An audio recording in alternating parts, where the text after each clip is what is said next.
I need your help. Please subscribe to my channel." The moment his hand slipped from mine, I felt something inside me crack. At first, I convinced myself Ethan had only stepped out for some air, maybe to grab another drink or greet someone at the end of the party. But the way his shoulders stiffened, the hard set of his jaw, and the refusal of his eyes to meet mine told me this wasn't casual. This was something else. And then, before I could even understand it, he was gone. Out the door. No words. No backward glance. I stood frozen in the middle of the living room, surrounded by laughter, music, and chatter. But to me it felt like the entire floor had tilted. That was when the fear struck me like a cold wave. Because when a husband walks out of a party, not with anger, not with drama, but in silence, it usually means he already knows the truth. 8 years of marriage lay behind us. Years I thought were steady, reliable, built on routines that stitched our lives together. Morning coffee at the kitchen counter, long drives with playlists we'd carefully made, lazy Sundays, bickering over crossword clues. We were never perfect.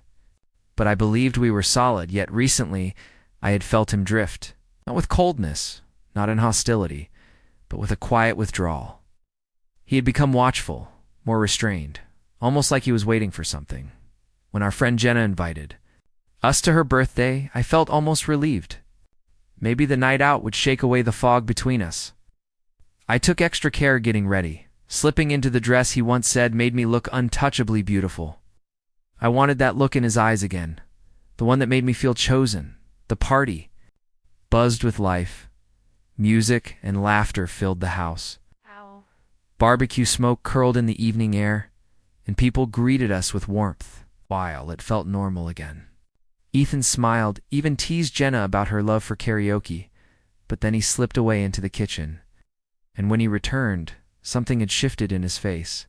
It was subtle, but I knew. His eyes scanned the room, lingered on me for a moment, then moved past me toward him. My stomach twisted. Daniel. The mistake that had already haunted me for months.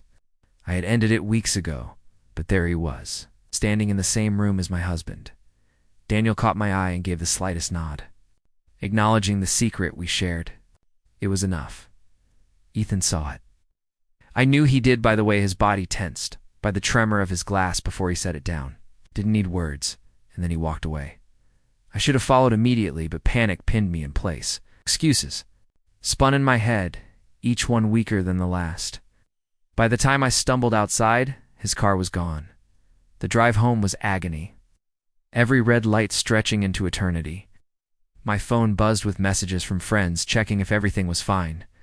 But Ethan never wrote. When I pulled into the driveway, his car was there. The porch light glowed, waiting. Silence. Pressed heavy on the walls. He sat at the kitchen table, jacket still on, a half-empty glass of whiskey before him. I didn't look up when I stepped inside. "Ethan," I whispered, my voice fragile. "Can we talk?" For a long time, he stayed still. Then finally, his voice cut through the air. "Who is he?" My chest clenched. "What do you mean?" I tried to laugh, to play dumb. His eyes stayed fixed on the glass. "Don't do that, Claire. Don't insult me." I swallowed. "It's nothing. It's over." He lifted his head then, eyes blazing with pain. So there was something. The silence between us was sharper than any argument.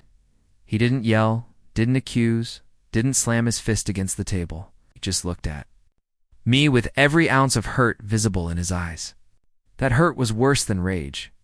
I wanted to explain, to tell him Daniel meant nothing, that I was lost, weak, that it ended before it began, but the words strangled in my throat. "How long?" he asked.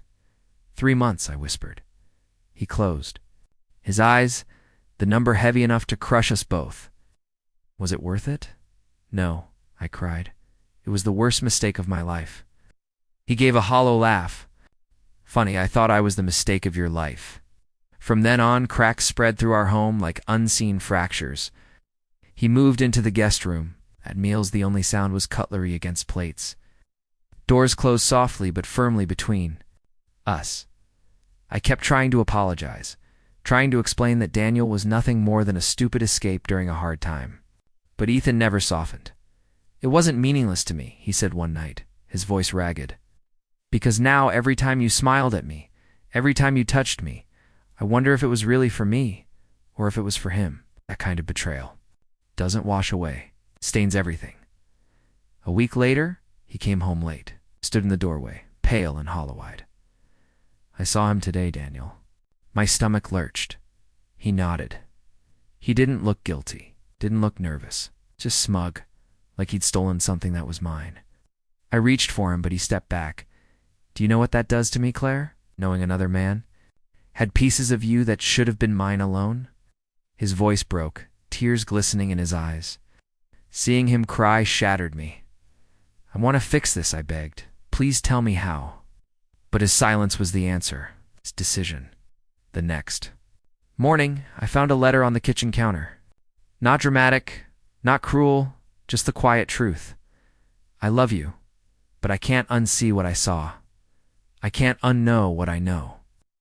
I've been walking through this house like a ghost, and I realize now it's because we're already gone. Okay. You, Claire, but I don't trust you. And without trust, love is just pain." He packed his bags softly. No slammed doors, no harsh words, just the zip of suitcases, the shuffle of steps, and finally the click of the front door closing. And then he was gone. The party that I thought might bring us back together had instead ended everything.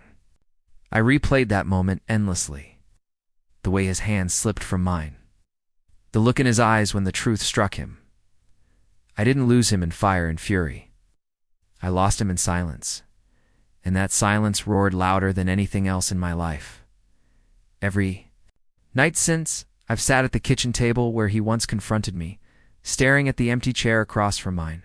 The house still carried his scent, but it faded a little more each day. They say time heals, but some wounds don't close. They scar, leaving you forever tracing the jagged outline of what you destroyed. I thought betrayal was a mistake that could be buried, a secret that could fade. But Ethan taught me something when he left without rage, only silence.